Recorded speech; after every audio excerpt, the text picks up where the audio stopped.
मुंबईत परप्रांतीयांचे लोंढे आता अजून वाढणार असं दिसून येतंय। दिल्लीच्या धर्तीवर आता मुंबईतही 30 मजली भव्य बिहार भवन उभारलं जाणार आहे। एकीकडे मुंबईत दिवसेंदिवस वाढणाऱ्या परप्रांतीयांचे लोंढे यावरून मनसेनं रान उठवलंय, तर दुसरीकडे मुंबई महापालिका निवडणुकांच्या धामधुमीतच हा प्रकार समोर आलाय। मुंबईतल्या या बिहार भवनसाठी बिहारचे मुख्यमंत्री नितीश कुमारांच्या सरकारने 13 जानेवारीला 314 कोटी 20 लाखांची प्रशासकीय मंजुरीही दिली आहे। या बिहार भवनाचा मोठा फायदा बिहारहून मुंबईत कामासाठी येणाऱ्यांना, विद्यार्थ्यांना आणि रुग्णांना होणार आहे।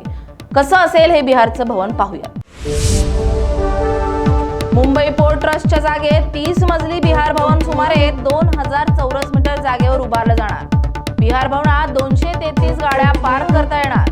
बिहार भवन मध्ये 178 खोल्या असणार। बिहार नागरिकांना आणि विद्यार्थ्यांना फायदा माफक दरात राहण्याची सुविधा मिळणार। गंभीर आजारांसाठी बिहारहून येणाऱ्या रुग्णांची सोय होणार।